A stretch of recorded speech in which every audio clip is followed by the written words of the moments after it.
कहते हैं मित्रों, जीवन में कभी धोखा नहीं खाना चाहते तो शत्रु से मेल चिकनी चुपड़ी संधि से भी नहीं करना चाहिए।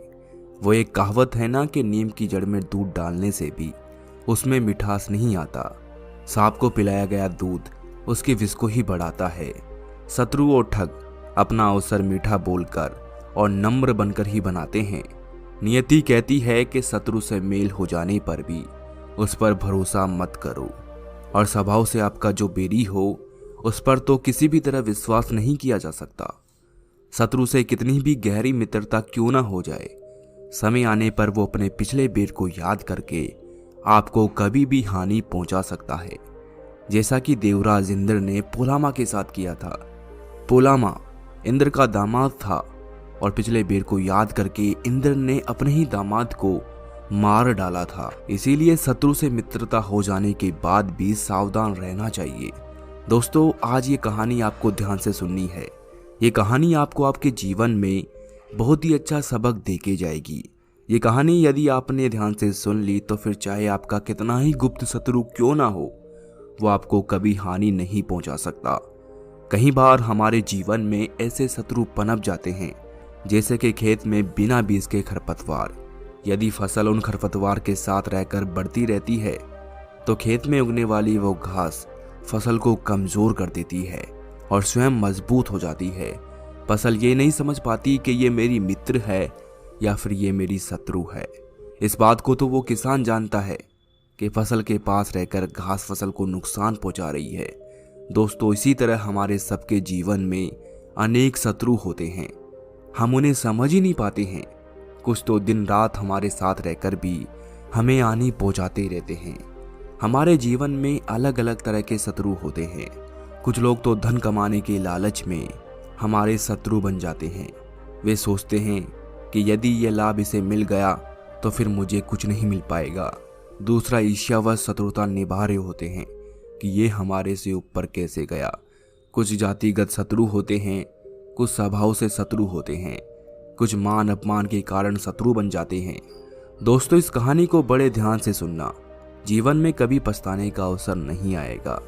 एक बार एक गुरु के किसी शिष्य ने गुरु से पूछा, इस दुनिया में सब मतलबी हैं, तो ऐसे में हम लोगों पर विश्वास कैसे करें। इस पर गुरु से आगे शिष्य ने कहा कि दुनिया में सभी एक जैसे नहीं होते हैं, कुछ हमारा साथ देने वाले भी होते हैं।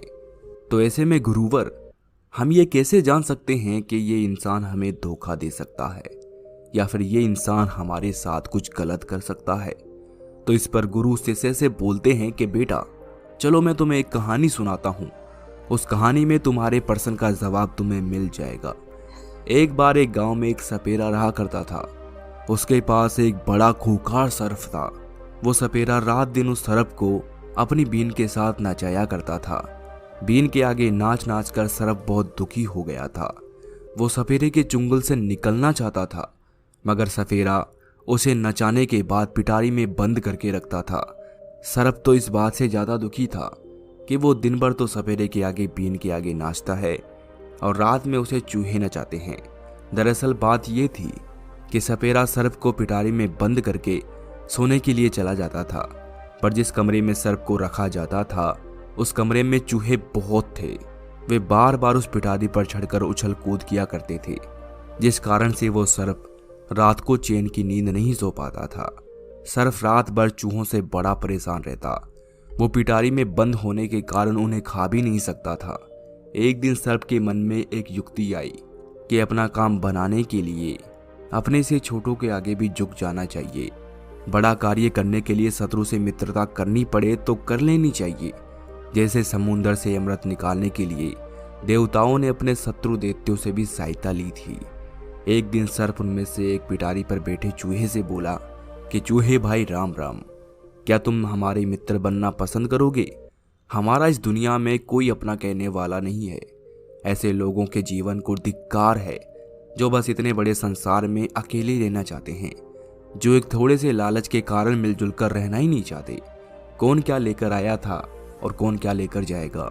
उस सर्प की मीठी मीठी बातें सुनकर चूहा बोला, अरे भाई, तेरी और मेरी क्या मित्रता, तुम तो मेरे शत्रु हो और शत्रु पर विश्वास करने का मतलब है अपना नाश करवाना। विद्वान लोग कहते हैं मित्रता और विवाह बराबर वालों को ही शोभा देता है। दुष्ट स्त्री, राजा, सर्प, शक्तिशाली व्यक्ति, शत्रु और शास्त्रधारी पर ऐसा कौन विद्वान है जो पूर्ण रूप से विश्वास कर सकता है? पापी दुष्टों के होते हुए भी पापी दुष्टों को परित्याग ना करके जो उनसे हाथ मिलाता है या फिर मिलता है, वो निरपराध होते हुए भी दंडित होता है। मनुष्य को ये दो काम कभी नहीं करने चाहिए। पहला, दुर्बल होकर बलवान के साथ बैर। दूसरा, बलवान होकर भी शत्रु पर विश्वास कभी नहीं करना चाहिए। कहते हैं कि जो लोग इन 4 लोगों की प्रशंसा करने पर उनके साथ मिल जाते हैं, उनसे मित्रता बांध लेते हैं, उन्हें मृत्यु के मुंह में गया हुआ समझ लेना चाहिए। पहला, ज्वारी। दूसरा, चाटुकार। तीसरी, वेश्याएं। और चौथा, शत्रु। ये चारों प्रशंसा तभी करते हैं जब इन्हें आपसे कोई स्वार्थ पूर्ति करनी होती है। चूहा बोला कि हे सर्प, मैं तुम्हारे स्वभाव को अच्छे तरीके से जानता हूँ कि तुम मीठी मीठी बातें क्यों कर रहे हो। धूर्त लोग हमेशा किसी को अपने जाल में फंसाने के लिए इन्हीं चीजों का सहारा लेते हैं। पहली, मीठी वाणी। दूसरी, वेशभूषा। तीसरा, औषधि। चौथा, तंत्र मंत्र। पांचवा, समय। इसके बाद चूहा कहता है कि तू जरूर मुझे ठगने का प्रयास कर रहा है, मैं तेरी मीठी मीठी बातों में नहीं आने वाला। इतना कहकर वो चूहा वहां से चला गया। थोड़ी देर बाद एक दूसरा चूहा आकर पिटारी पर आकर फिर से कूदने लगता है। सर्प ने फिर से मधुर वाणी में उससे भी वही बात कही जो पहले वाले चूहे से कही थी कि हे चूहे भाई, मैं तुम्हारा मित्र बनना चाहता हूँ, क्या तुम मेरी मित्रता स्वीकार करोगे?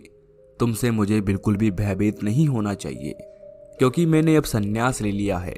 मैं हिंसा का मार्ग छोड़ चुका हूँ और मैंने सत प्रवृत्ति को धारण कर लिया है। मैंने समझ जीवों के साथ भेदभाव करना छोड़ दिया है। अब मैं सबको अपना मित्र मानता हूँ। शत्रुता में क्या ही रखा है, सबसे मिलजुल कर रहो, सबका भला सोचो। परोपकार से बड़ा कोई धर्म नहीं होता, दया से बड़ा कोई पुण्य नहीं होता। चूहा कहने लगा, हे सर्प, तुम्हारे साथ मित्रता करने से मुझे क्या लाभ होगा? तब उस सर्प ने कहा कि हे चूहे भाई, अगर तुम मेरे मित्र बन जाते हो तो मैं तुम्हें रोजाना स्वादिष्ट मिठाई खिलाया करूंगा। यहाँ से थोड़ी ही दूर पर एक मेरे मित्र सेठ की मिठाई की दुकान है। अगर तुम इस पिटारी में छेद कर दो तो मैं तुम्हें अपने साथ मिठाई खाने ले चलूं।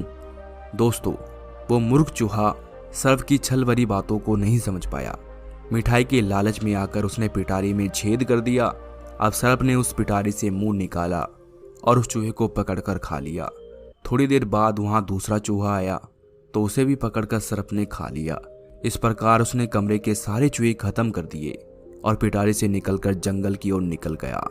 इस कहानी को खत्म करने के बाद वो गुरु अपने शिष्य से कहते हैं कि बेटा, कि जो मूर्ख बुद्धि के लोग होते हैं वो अपनी मूर्खता से ऐसा काम करते हैं जो खुद तो मरते हैं और अनिर्दोष लोगों को भी मरवा देते हैं।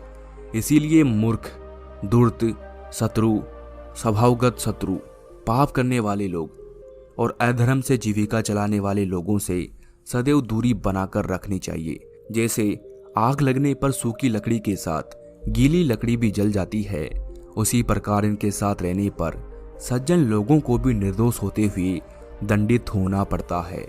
इसके बाद वो गुरु शिष्य को 5 तरह के लोगों के बारे में बताते हैं और कहते हैं कि हमेशा इन 5 लोगों से दूर रहना। पहले लोग, मीठी छुरी या फिर बगुला भगत। आपके दोस्तों की फेहरिस्त में इस तरह के दोस्त हों तो सावधान रहे। दोहरे चरित्र वाले, हर बात बताओ पर आग्रह करने वाले, मीठी छुरी और नकली मुस्कान वाले। बुगला भगत, जलन से भरे या फिर ईर्ष्यालु, लगातार मुकाबला करने वाले या फिर आपको प्रतिद्वंदी समझने वाले, हर बात पर फैसला सुना देने वाले, देवदास या फिर लड़कीबाज, अपने अहम का प्यारा, धन के लालची, गप्पे मारने वाले आदि। हालांकि इन सभी से बचकर रहना चाहिए, लेकिन मीठी छुरी या फिर बुगला भगत से तो हमेशा बचकर रहो। बहुत सी लड़कियां इस तरह के लोगों का शिकार हो जाती है। ये लोग पहले ही भांप लेते हैं कि किसे क्या पसंद है और फिर वे उसी तरह की बातें करते हैं। वे हमेशा हंसते मुस्कुराते और सकारात्मक सोच को प्रदर्शित करते हैं। दोस्तों, दोस्ती करने का ये उनका तरीका होता है। ऐसे लोग बड़ी मासूमियत से आपकी जिंदगी का हिस्सा बनते हैं और आपकी अच्छाई का फायदा उठाते हैं, और जब तक आप होश में आते हैं वे आपका फायदा उठाकर निकल चुके होते हैं। हालांकि उनमें से कुछ का मकसद कुछ और भी होता है। अच्छे विचारों में लिपटे ये लोग आपको आपके परिवार के प्रति विद्रोही भी बना सकते हैं, या हो सकता है कि इनका मकसद आपसे शादी करना हो। दूसरे लोग मूर्ख भी कई प्रकार के होते हैं। पढ़े लिखे लोग भी मूर्ख होते हैं। यदि आप मूर्ख नहीं हैं तो आप मूर्खों से जितना दूर रहेंगे उतने ही लाभ में रहेंगे, अन्यथा आपकी गिनती भी मूर्खों में होगी। मूर्ख व्यक्ति को आप अपना दोस्त समझकर उसे कोई रहस्य बताएंगे तो वो कभी भी राज नहीं रहेगा। आजकल फेसबुक और व्हाट्सएप पर ऐसे लाखों मूर्ख पाए जाते हैं जो अपनी और अपनों की जिंदगी को जग जाहिर करने में लगे रहते हैं। वे अपने जहरीले विचारों से अवगत कराते रहते हैं। वे इस माध्यम का सही उपयोग करना नहीं जानते। मूर्खों की कोई निश्चित विचारधारा नहीं होती। यह भी कहा जाता है कि मूर्ख व्यक्ति से ज्ञान की बातें नहीं करनी चाहिए, वो कुछ का कुछ समझ लेता है। मूर्ख व्यक्ति का आप कितना ही भला क्यों ना कर ले, वो कभी भी पलट जाएगा। मूर्ख व्यक्ति के साथ सोच समझकर ही व्यवहार करना चाहिए। हो सके तो उससे बचकर निकल जाएं तो बेहतर है। यदि आप उसका भी विद्रोह करेंगे तो खुद को भी मूर्ख साबित कर देंगे। पढ़े लिखे मूर्खों से समाज व राष्ट्र का ज्यादा नुकसान होता है। तीसरे लोग नकारात्मक व्यक्ति। बहुत से लोग ऐसे होते हैं कि उनके समक्ष कुछ भी कहो वे तर्क वितर्क करके उसमें नकारात्मकता खोज ही लेंगे। ऐसे लोगों में संशय, संदेह, दुविधा, छल और डर रहता है। उनके मुंह से हमेशा नकारात्मक बातें ही निकलती है। नकारात्मक लोगों की जुबान पर हमेशा नई शब्द विराजमान रहता है। ये काम तो हो ही नहीं सकता, वहां जाकर क्या करेंगे, ऐसा करने से कुछ हासिल नहीं होगा, इस कार्य में कभी सफलता नहीं मिलेगी, यदि तुमने ये किया तो तुम बर्बाद हो जाओगे। ऐसे हजारों वाक्य हैं जो नकारात्मक व्यक्ति की जुबान पर पड़े रहते हैं। नकारात्मक लोगों के साथ रहने से आपके भीतर निराशा, उदासी और तनाव का विकास होगा और आप भी खुद को अपनी जिंदगी में हारे हुए व्यक्ति समझोगे। नकारात्मक दृष्टि वाले लोग ब्लैक होल जैसे होते हैं जो अचानक आकर हमारी पूरी ऊर्जा खींच लेते हैं। हम सकारात्मक बने रहने की कोशिश करते हैं पर उनकी नकारात्मकता हमारे ऊपर हावी हो जाती है। हम तनाव में चले जाते हैं और फिर असुरक्षित महसूस करने लगते हैं। चौथे लोग घमंडी और ईर्ष्यालु। ऐसे कई व्यक्ति हैं जो कुछ नहीं होते फिर भी घमंड पाले रखते हैं और लोगों पर जबरन ही रोब झाड़ा करते हैं। ऐसे बहुत लोग हैं जो बहुत कुछ होते हैं, उनके पास धन, पद और सम्मान सब कुछ होते हैं और इसी का वो घमंड करते हैं। दोनों ही तरह के लोगों से बचकर रहेंगे तो फायदे में रहेंगे, अन्यथा ये लोग आपको हीनता का बोध कराते रहेंगे और आपको हरदम नीचा दिखाते रहेंगे। हाँ, ये बात सही है कि व्यक्ति को थोड़ा बहुत घमंड होता है, लेकिन कुछ ज्यादा ही घमंड है तो फिर वो आपका मित्र तो कतई नहीं बन सकता। अगर आपका कोई दोस्त आपसे पहले अपनी बात कहना चाहता है तथा वो आपकी बात सिर्फ इसलिए काट देता है क्योंकि उसकी राय से जुदा है, तो सही मायनों में आप अहंकारी व्यक्ति से बात कर रहे हैं। ऐसे लोग अपने अहम के लिए घंटों लड़ सकते हैं। उन्हें इस बात से कोई सरोकार नहीं होता है कि आप क्या कह रहे हैं। उनकी नज़र में सिर्फ वे ही सही होते हैं। वे किसी भी सूरत में अपनी गलती मानने को तैयार नहीं होते। ऐसे लोगों से व्यवहार रखने का एक ही तरीका होता है कि आप उनकी हाँ में हाँ मिलाते जाएं। ईर्ष्यालु लोग भी कुछ इसी तरह के होते हैं। आपने देखे होंगे इस तरह के लोग जो अक्सर आसपास मिल जाएंगे, जो आपसे ईर्ष्या रखते हैं तो उनकी ईर्ष्या कभी भी दुश्मनी में बदल सकती है। वे हर वक्त आपके बारे में बुरा ही सोचेंगे। आपसे प्रतिद्वंद्विता की भावना रखने वाले भी अक्सर ईर्ष्यालु हो जाते हैं। ऐसे लोगों से बचकर रहें, ऐसे लोगों से दूर रहें, अन्यथा आप भी उनके जैसे होकर अपने लक्ष्य से तो भटक ही जाएंगे, साथ ही साथ समय और ऊर्जा भी नष्ट कर लेंगे। दोस्त आपकी खुशी में खुश होते हैं, आपको देखकर जलते नहीं हैं। समस्या ये है कि आपसे जलने वाले लोग आमतौर पर छुपे रहते हैं। वे ऊपर से तो हंसते रहते हैं लेकिन उनके भीतर ही भीतर ईर्ष्या की अग्नि दधक रही होती है। आप उनकी आंखों में ये सब देख सकते हैं। कई बार तो उनके शब्द भी उनके राज जाहिर कर देते हैं। पांचवे और अंतिम लोग स्वार्थी लोग, जिनसे हमेशा दूर रहे। व्यक्ति को हमेशा स्वार्थी लोगों की पहचान कर उनसे दूर हो जाना चाहिए। ये केवल अपना स्वार्थ या फायदा देखते हैं और इसके लिए वो दूसरों के नुकसान की परवाह भी नहीं करते हैं। ऐसे लोगों के साथ रहने से न केवल आपको नुकसान पहुंचता है बल्कि कई स्थितियों में आप किसी संकट में भी पड़ सकते हैं। एक स्वार्थी व्यक्ति वो है जो केवल अपनी सुखों की परवाह करता है, भले ही वो किसी और को पीड़ा पहुंचा दे। उनके पास किसी और के लिए कोई विचार नहीं है और केवल अपने आराम के बारे में चिंता करते हैं। स्वार्थी लोग सभी के लिए अच्छी तरीके से व्यवहार करते हैं और अच्छे होते हैं, लेकिन वो तब तक ही अच्छे होते हैं जब तक उन्हें अपने आसपास के लोगों से बदले में कुछ और वापस नहीं मिल जाता। ये सब विडंबना है कि एक स्वार्थी व्यक्ति को भी पता नहीं होगा कि वे स्वार्थी हैं। वे बस मान लेंगे कि वे अच्छे लोग हैं जो अपनी खुशी के बारे में किसी भी चीज़ की ज़्यादा परवाह नहीं करते, लेकिन अपनी खुशी का पीछा करने में वे लापरवाही से और जानबूझकर अपने चारों ओर किसी भी प्यार करने वाले के टूटे दिलों पर चलते रहते हैं। ये 5 बातें कहकर गुरु अपने शिष्यों को कहते हैं कि हमेशा इन 5 लोगों से दूर रहना। जीवन में कभी भी पछताने का अवसर नहीं मिलेगा। वीडियो देखने के लिए आपका बहुत बहुत धन्यवाद।